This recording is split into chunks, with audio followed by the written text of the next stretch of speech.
For this Monster Monday, best way to start your week by the by, we're back to the world of Horizon for another one of its mechanical menaces. The name of this one might be fearsome, but its design certainly belies the threat it presents. Let's feature this feisty Ferris frog, the Bilegut. Once again, I am doing this in concert with Cameron McLoud, though this one does actually come from the games instead of being one of his original concepts. The Bilegut is an acquisition class machine designed to collect and break down old scrap and machinery that it melts with acid and fire. It is aided in this by the bionic bugs it births, the sting spawn, which adds to the whole imagery of a frog and the insects that it eats. The Bilegut even snaps them up with its long tongue to consume the scraps and other resources that they bring to it. What I've discussed thus far might make their name seem a little strange, but in addition to melting down materials, they do also weaponize the acid into streams that they spray on others. They are surprisingly powerful foes despite their innocuous shape, showing up in the DLC of the second game, and following Cam's design, I built them at level 16. Furthermore, I stuck with the typical traits of these machines, using the construct, robot, and tech traits, though refraining from mindless, as we have with the others.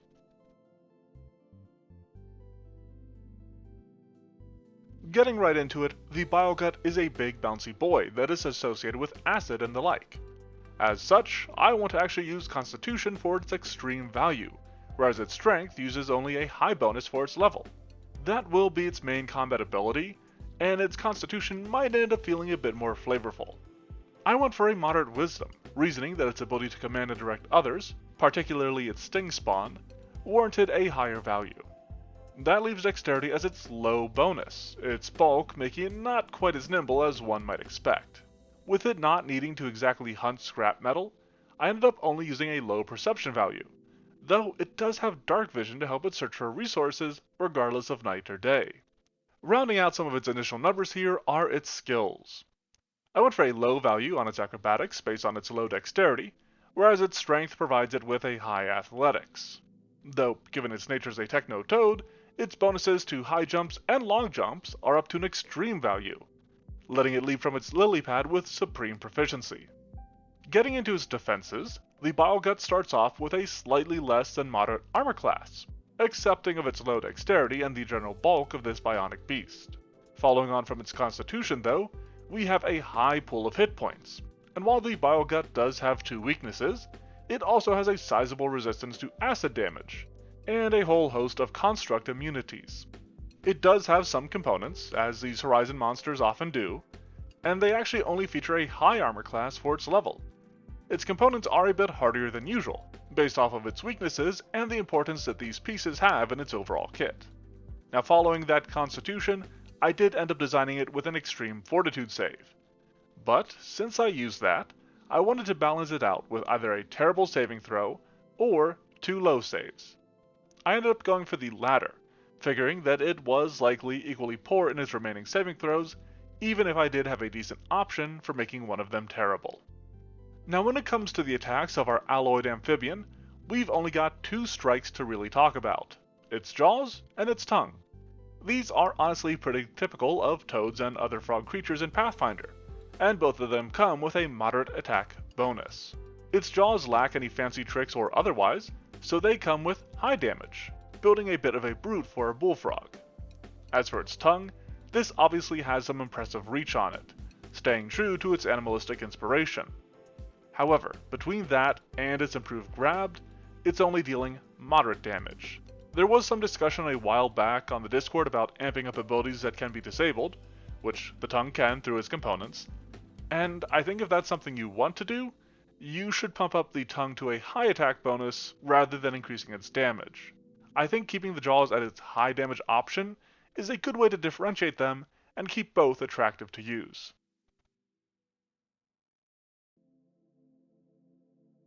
Actually, on the idea of using both, we do have 2 abilities related to that. First up is Reel In. This draws inspiration from the Cave Fisher and Calduin, and lets the Bilegut pull in uncooperative creatures. Following the design of the Fisher Fae in particular, this is an athletics check against the target's fort DC, and pulls them halfway in on a success. If the Bilegut manages to reel a creature all the way in, It then gets to trigger its snacking snag reaction. This extremely simple but specific effect allows the Bilegut to make a jaw strike against a creature that it pulls into a space adjacent to it. It's just nice and easy, just gives a way to sneak in some extra damage. Now in the process of doing so, it is likely to pull prey into its corrosive exhaust, an aura inspired by Cameron's own design. I kept this simple, just making it a damaging aura of 15 feet that requires a moderate DC Fortitude save, since the assumedly transparent haze isn't entirely something that can just be dodged. The damage it deals is a little below unlimited use area damage, because 8d6 each round just for existing felt like a lot to me. On the other hand, this is related to a component, so you might want to give it just a bit more juice. While the Bilegut is usually content to haul in its enemies, if they won't come to it, it can go to them with a bounding slam. It jumps, dealer's choice of high or long, and upon landing, deals about unlimited use area damage and a solid emanation with a high DC. This does have the added benefit of knocking creatures prone on a failure, which does set them up to be hit and grabbed with its tongue, so that it can pin them to the ground before dragging them in.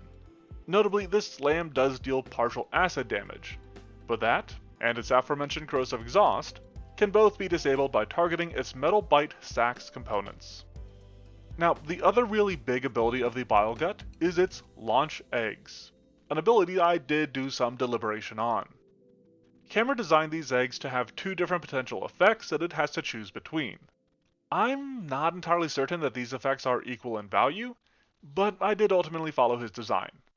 As such, our first option is to create a vast glue trap that does properly make creatures grabbed, or restrained if they critically fail against the high DC reflex save that it requires. To make this ability a bit more alluring, I did also add that escaping requires a high DC check. However, that is all there is to this part of it. I did add all this weight to the adhesive bond to keep it on par with the sting spawn that the Bilegut can alternatively create. Each use of this creates two sting spawn, small robots that I designed after referencing the Amelicana from Pathfinder and the K-Pin from Starfinder. I honestly borrowed a lot of language from the latter, but did switch things up to better suit these little guys. I also made use of the arc trait from Starfinder for their ranged attacks, since Cam already had them doing electricity damage. It just felt like a fun little addition to them overall. One point I want to mention. I think adding extra allies to the battlefield is substantially powerful, even if those allies only have 30 health at level 16. Attacks spent disabling them means that they're not attacking the Bilegut, and in the case that they do still end up focusing on the Bilegut, you have one final ability at hand. Recycle. Designed off of the consumed flesh of the ghoul, this allows the Bilegut to take out a sting spawn and heal itself for effectively unlimited use area damage. The only real limit to this effect is how many sting spawn the Bilegut has created. As such, I did end up adding the manipulate trait to this, as it's not entirely an attack as the Bilegut reintegrates it into its components. And adding healing on a creature with an already hefty pool of hit points seemed like it might be a bit much. So, adding the manipulate trait to it lets fighters and other creatures with reactive strike sneak in some extra damage.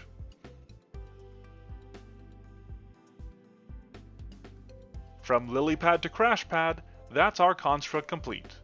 Bounding into the brouhaha, this bionic bullfrog brings a bunch of buzzing buggy buddies to bear as it bounces and batters bands of braves.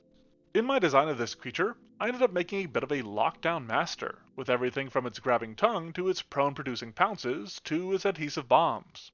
With this, its tankiness, and its ability to bring minions into the fight, I tried to balance it out with its slightly less accurate attacks and lower defenses. This should make it more of an enabler of allies rather than a straightforward fighter itself. As such, I'd probably partner it with a slightly more combat-capable companion, and one that can avoid Artoad's traps unless you want to run it solo, save for its sting spawn. Let me know what you think of this monster and what other monsters you'd like to see. If you dig what I've done with this one, let me know with a like and subscribe. I want to give a big thanks to everybody on the Patreon, but a special shout out to the Orc Overlords, that being Decaffeinate, Shybenster, and Vorthis. You too could head on over there for early access to the vids and extra content. Either way, thanks for watching and have a monstrous Monday.